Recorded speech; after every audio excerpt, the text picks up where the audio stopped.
Hello, and welcome to Titan Talk, a podcast, a part of the Eastlake Plus, a positive podcast. My name is Vanessa Brinkman, and I am a proud teacher at Eastlake High School and a proud alumna of class of 2003. So normally I'm joined by my co-host, Mrs. Hughes, but she has the night off today. But today we are joined by one of the Eastlake superstars. And for those of you who are not familiar with Mr. Foust, today's the day. So what's super exciting about today, and one thing I don't know if me and Mrs. Hughes have ever really identified, but Titan Talk is really great because it's an opportunity for us to showcase all the great things that are happening in the community and give the alumni out there a little taste of what you've been missing since you've been out. So Mr. Foust, aren't you just so excited to be here today? Very excited. Thanks for having me. I really appreciate the opportunity. Of course. What's better time to highlight all the great things that you and TitanBot are doing?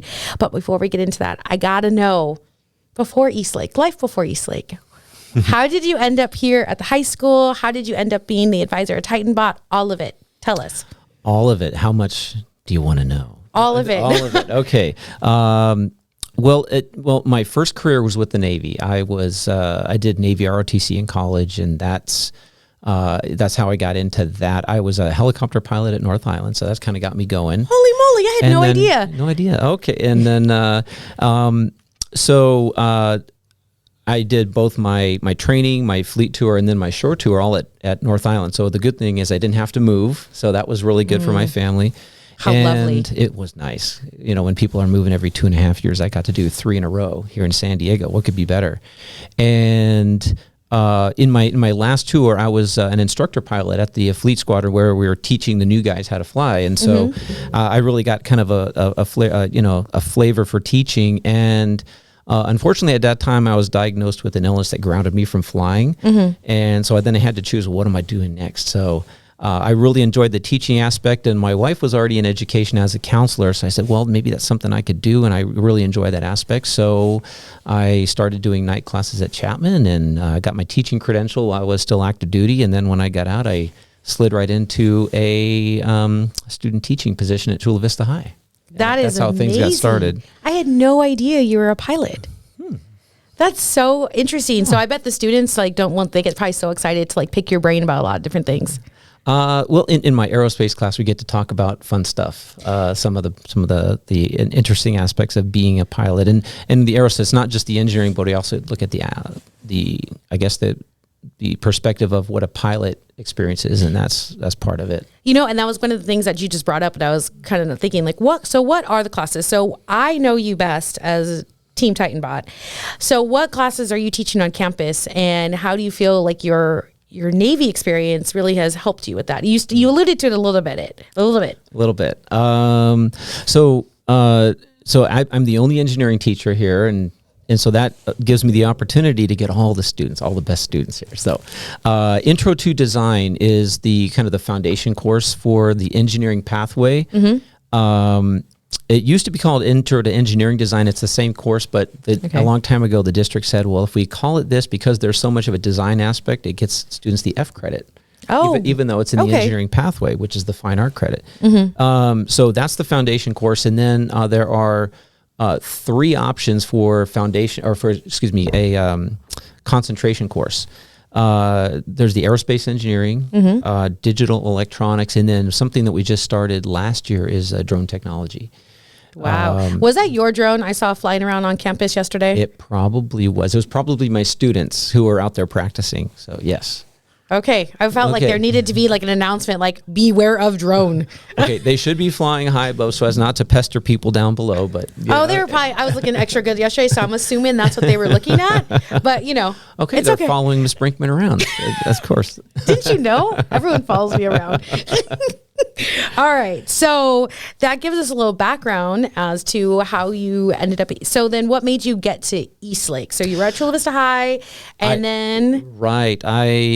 So I started student teaching there, and under an amazing retired teacher now named John Ray. He was the physics teacher over there. And that's what I wanted to teach, because my college degree was in aerospace. So I wanted to teach physics, and seemed like a logical thing. So I got to teach physics and earth science over there for 4 years.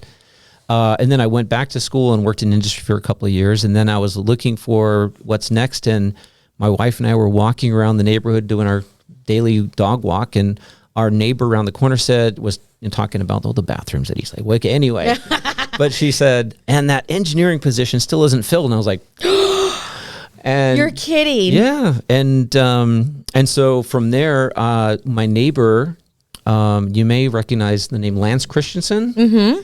He was a teacher here, and I said, "Hey, Lance, do you know anything about this?" And he said, "No, but I'll talk to the AP." And it turned out it was Bob Hughes at the time. Mm-hmm. So the next thing you know, like 2 days later, I got a call from Bob Hughes, and a day or so later, I was in an interview with Leo Ulloa and Miss Lizarraga, mm-hmm. and the rest is history, I guess. Holy That's moly! how things happen. So. You definitely had that little moment. Just a chance, like, hey. You're like, hey, I live in Eastlake and I need to come back. That's amazing. How exciting. So you already mentioned that Mr. Ulloa. He's one of the, Titan legends as far as TitanBot goes. Oh, yes. So can you talk a little bit about the history of the program? Who were some major players? Like I said, I mentioned Ulloa. Who else can we add to that list of Eastlake TitanBot legends? So getting back to TitanBot. So the team was started in 2008 by Leo Ulloa, who was the engineering teacher at the time. So he was in my position, and he started the team in 2008 with the help of some mentors from NavAir who continue to be our mentors. And so that was what was known as our rookie season in FIRST Robotics. And then he did it for, I think, 3 years before he moved up to be the Dean of Student Activities. Mm-hmm. And my position was actually gapped for a year. As I understand, looking at the history, there were long-term subs, and then eventually around second semester, there was a young lady by the name of Miss V, is all I know. I don't remember what her name was, but Miss V was not our normal Miss V, or maybe it was Miss Z. Anyway, she took over second semester and kind of helped, but for the most part, the team was run by students and almost entirely that year. Wow. And then I come in the fall of 2012, and I knew nothing. And so it was great that all the students had been running the team for a year, and they taught me as we went along. And that's kind of how I got my start. And how'd you do that first year? I was learning. That first year, but the students did great. And with the help of the mentors, we did all right. We ended up getting an invitation to Worlds that year at the last minute, and we made it happen. All right. So you've mentioned a lot of things that I just have so many questions. So before, so you talked about legends of TitanBot. Oh, what would be... I didn't mention. There are a couple of teachers I definitely want to mention. Number one, I know Leahy started it, but in those first years, there was also an A.J. Roniker. Do you mind? Oh, yeah. Mr. Roniker. I know he was one of those legends who retired, and also Mr. Fuentes. Really? Mr. Fuentes. He helped out for a couple of years as well. So doing what? Yeah, he was that kind of an assistant coach. He would help them out with some of the writing and things like that. And he tells me stories about what he was, what he had experienced back in those days, in the early days of TitanBots. It was good. Holy moly, that's just a lot. Yeah. That's crazy. So I'm sorry to interrupt, but I just needed to mention those couple of individuals because they were really instrumental in those early days. Oh, yeah, no problem. No, please, by all means, interrupt. Because one of the questions I had was, what is when thinking about with Mr. Ulloa and bringing the purpose, what is essentially the purpose and mission of TitanBot? Okay, so TitanBot participates in what's known as FIRST Robotics Competition. Mm-hmm. So it's a specific type of robotics. Now, FIRST was founded by a guy by the name of Dean Kamen. Mm-hmm. And he's not an everyday name, but he is the inventor of the Segway, which you might know, yes, among many other things. So his claim to fame is the Segway, but he was an inventor for many years, a lot of medical devices because his brother was a doctor. But he founded FIRST in 1989 with the idea that he noticed that, the heroes of the day were sports stars. Mm-hmm. And he said, not enough people are really acknowledging like the science and technology heroes who are making things happen in society. So he wanted to celebrate and promote science and technology heroes as a means of really kind of like fostering that environment and that culture. And so he started it in 1989, and FIRST stands for Inspiration and Recognition of Science and Technology. So it is an acronym in and of itself. And so FIRST Robotics, their mission is to promote science and technology and kind of celebrate science and technology heroes so that we can really promote the culture of innovation throughout. And that's kind of how it got started. So we do FIRST Robotics Competition, which is exclusively a high school level competition. Our robots are about 125 pounds. We have an upper limit of 125 pounds.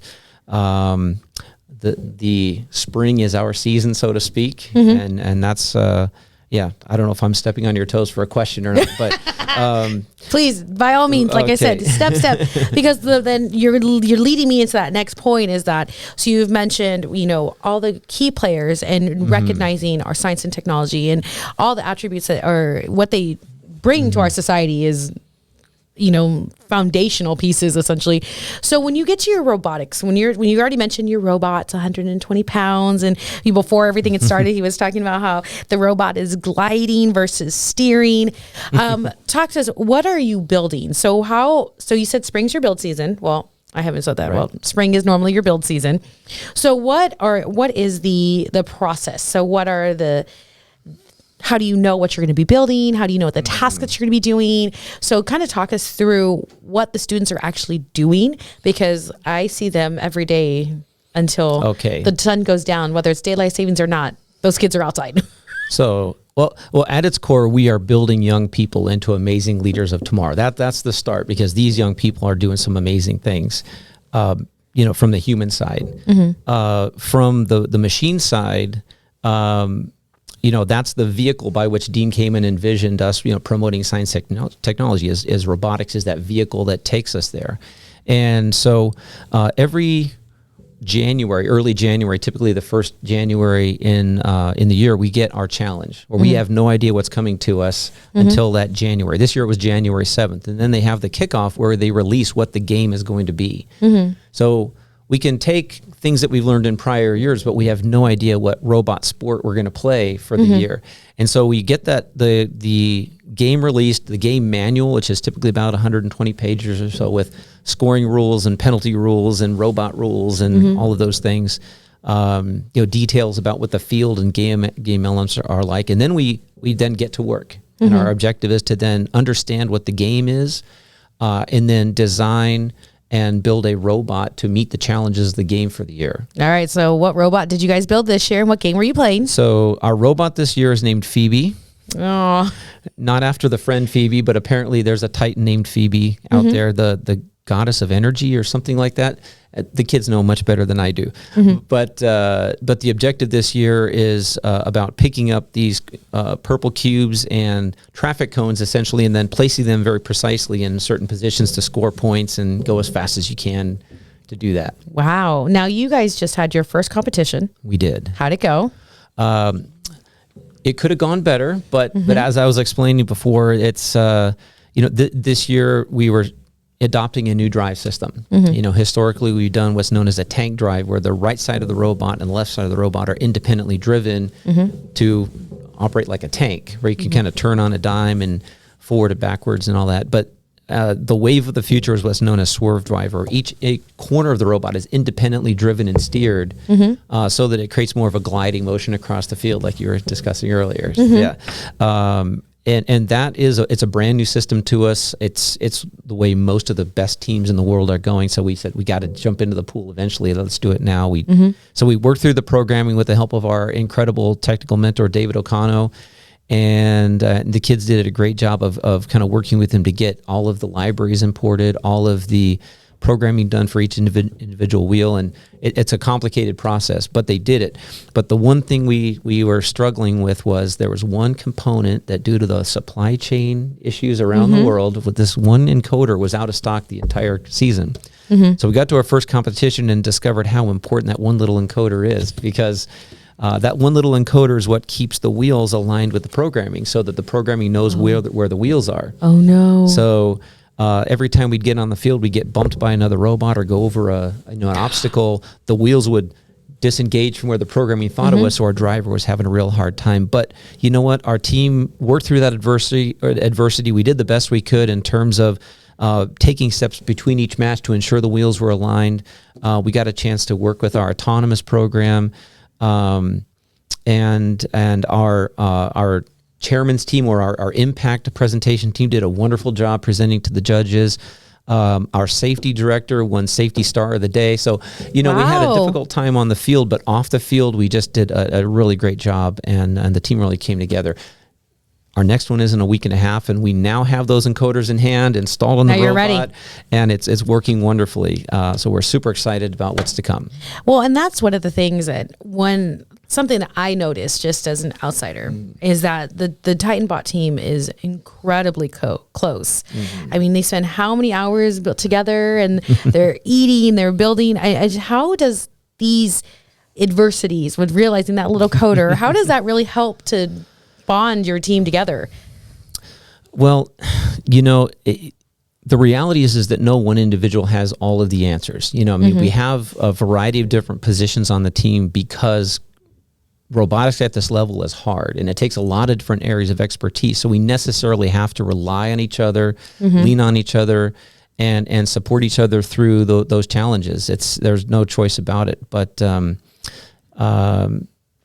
think that just the kids come into it with a great attitude, and we're excited to be there. So, although there were obviously some disappointments that we didn't perform better on the field, but to see some of these other off the field attributes really shine was a great thing for the kids to see. That it's as Dean Kamen says, it's all about more than robots. It's not just the robots; it's more than robots, because we're building kids. We're building characteristics like gracious professionalism and cooperation. These are terms that have been kind of coined by FIRST to kind of provide kind of a foundation of values for the kids to operate under. It's not just about winning, but it's about winning with grace, where you're helping other teams when they need it, but you're competing fiercely for your own team and your own alliance to do the best you can, but do it with sportsmanship and grace.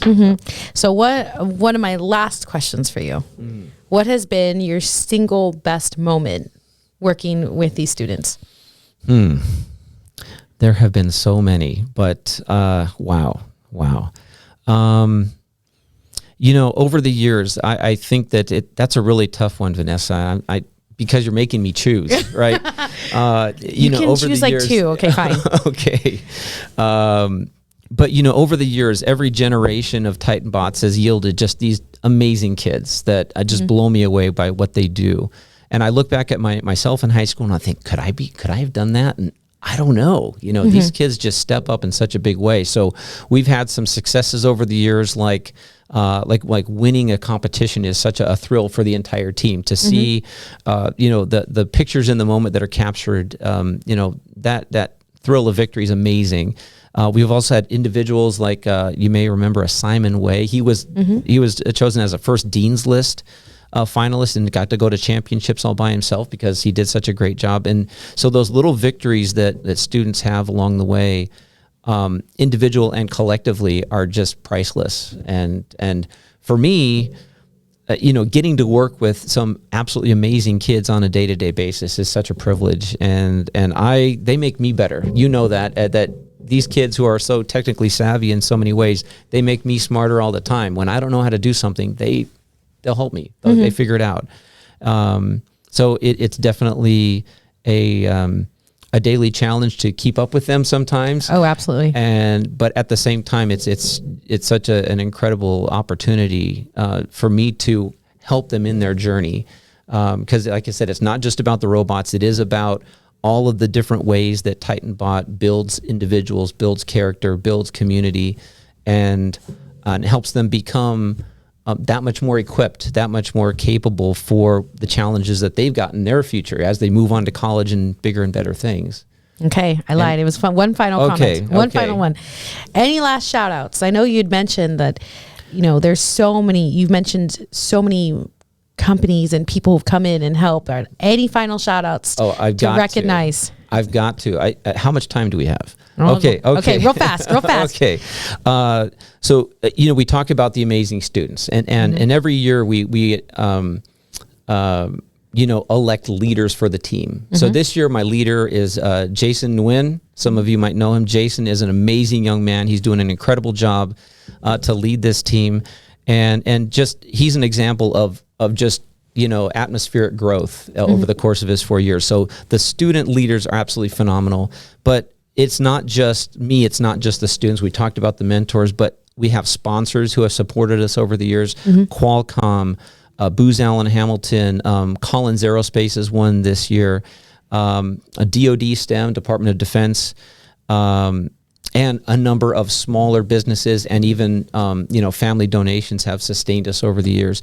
And our booster club, I can't walk away without mentioning our amazing booster club, because our booster parents who may not have the technical expertise for a robot are there to help in so many ways, like with writing, right? We have, mentors who help with our writing and our award submissions, mentors or boosters who are there to help us with things that, the students just can't do because it takes an adult to do some things sometimes, like, planning trips and things like that. They're there to help me with that process.